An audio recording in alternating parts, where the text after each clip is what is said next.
Eh, en primer lugar, les voy a hablar sobre el proceso revolucionario que generó el pensamiento de Thomas Kuhn, el cual, para el cual utilicé esta cita, la cual en inglés dice: "The real measure of Kuhn's importance lies not in the infectiousness of one of his concepts, but in fact that he single-handedly changed the way we think about mankind's most organized attempt to understand the world." Nathan 2012. Esta cita la tomé de un artículo del periódico de The Guardian del autor Norton del año 2012, y dice que la verdadera importancia de Kuhn no está en lo infeccioso de sus conceptos, pero en realidad en cómo él por sí solo cambió la manera en la que percibimos y tratamos de organizar lo que comprendemos como el mundo. Este es muy importante debido a que Thomas Kuhn cambia la perspectiva por la cual se percibe la ciencia, lo cual seguiré explicando a continuación. Diferencias. ¿Cómo era el mundo antes de Kuhn? En primer lugar, nuestro entendimiento de la ciencia estaba dominado por la filosofía. Las ideas filosóficas dominaron el pensamiento humano durante muchas, durante muchos siglos. La realidad es que eh, el conocimiento se pensaba se seguía acumulando, y esto Kuhn nos enseñará que no es así. En segundo lugar, se entendía el proceso como la adición de nuevas verdades a las ya conocidas, y se comprendía el progreso de la ciencia como la corrección de errores del pasado. Estos son los parámetros por los cuales se comprendía la ciencia en realidad, ya que eh, se pensaba que las verdades ya habían sido descubiertas y a las cuales solo se le sumaba las que se seguía conociendo con el tiempo. De igual manera, el progreso de la ciencia como la corrección de errores del pasado se produce de tal manera en que ellos no comprenden que no necesariamente existe de esa manera, no existe el concepto de paradigma, por lo que los errores del pasado simplemente son reemplazados y corregidos por los de nuevos descubrimientos, sin pensar que estos no existen, son completamente diferentes a los anteriores. Después de Thomas Kuhn. En primer lugar, se piensa que el conocimiento se desarrolla por fases. El conocimiento es un proceso el cual Thomas Kuhn nos demostrará no es estático y no simplemente se acumula, sino que éste cambia con el tiempo, de tal manera en que los resultados cambian y se generan estas revoluciones y cambios paradigmáticos que nos explicará a continuación. 2.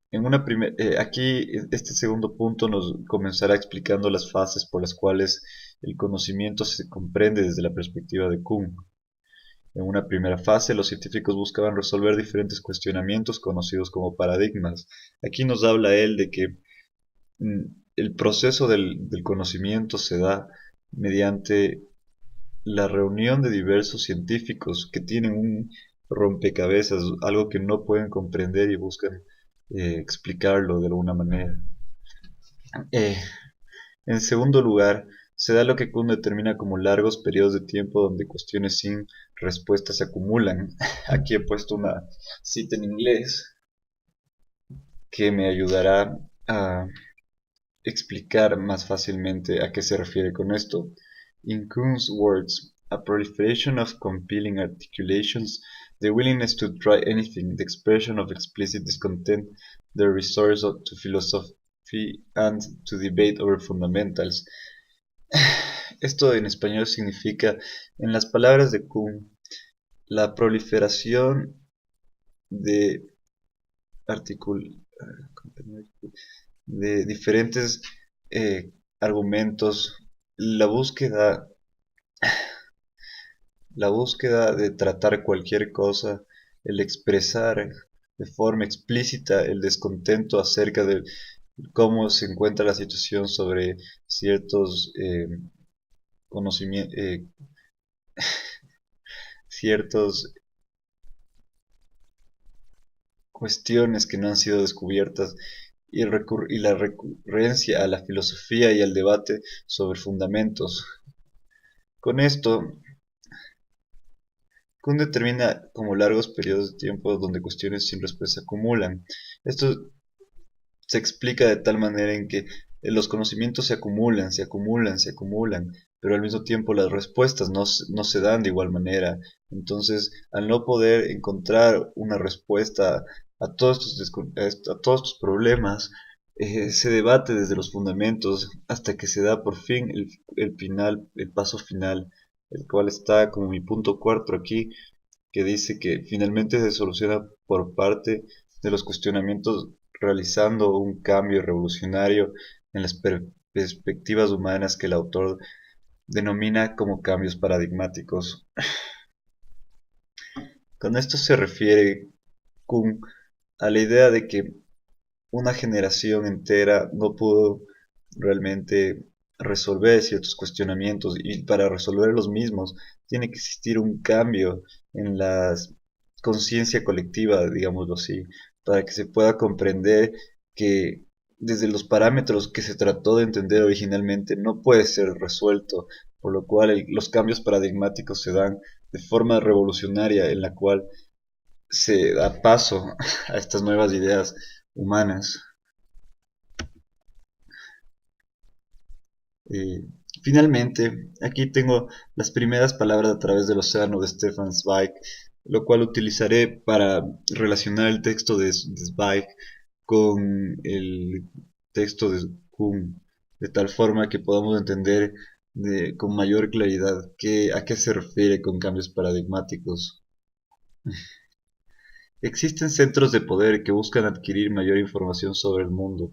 Esta primera frase la utilizo para explicar que durante la historia siempre hubo grupos poderosos en el mundo que buscaban adquirir información, mayor información y de diversas maneras. Y en el texto de Zweig se nos presenta con la historia de un marinero al cual le mandan unas costas en Rusia para conseguir información acerca del terreno, y a este se demora 5 años en poder regresar a Francia, donde tendría que presentar la información. Y para todo esto, el problema es que la embarcación ni siquiera llega al final, sino solo parte de la información, lo cual dificulta mucho el proceso de adquisición de información. Segundo, la información requiere de mucho tiempo para llegar a su destino en el pasado, a diferencia de hoy en día. El cambio en el método con el cual se buscaba adquirir información es lo que Kuhn determinaría como un cambio paradigmático dentro de este texto. Aquí dice que se cambian los paradigmas de la gente al poder tener acceso a algo que les permite comunicarse en cualquier parte del mundo con cualquier parte del mundo. Se desarrolla la idea de la modernidad. Realmente en el pasado era imposible lograr comunicarse de un extremo del mundo al otro por medio de forma instantánea, lo cual es un punto determinante de la modernidad que cambia el acceso a la información, da otra valorización al tiempo y se cambia el paradigma que las generaciones previas conocían como comunicación, el envío de cartas, a un proceso por el cual el tiempo adquiere mucho valor y la comunicación se facilita, por lo cual esta debe ser muy rápida. El tiempo tiene otro valor, ahí está. Y finalmente, los centros de poder se movilizan de Europa hacia América, donde se controla y conoce mejor estas nuevas tecnologías y que generan acceso a la información. Normalmente los centros de poder se encuentran siempre donde esté el mayor acceso a la información y donde se pueda realizar con mayor facilidad procesos de desarrollo, por lo que Europa realmente eh, se comenzó a atrasar, digámoslo de cierta manera, en relación al resto del mundo, como es Estados Unidos en estos procesos de información, el cual también desarrolló no solo el telégrafo, sino también el Internet, lo cual le da una ventaja extremadamente grande, ya que la información puede transmitirse de un lugar a otro con mayor facilidad. generando altísimo desarrollo. Finalmente, eh, espero que les haya gustado mi presentación. Aquí están las citas bibliográficas: Norton John, Thomas Kuhn, Miss Bike 2007, Las primeras palabras a través del océano. Y ya, muchas gracias.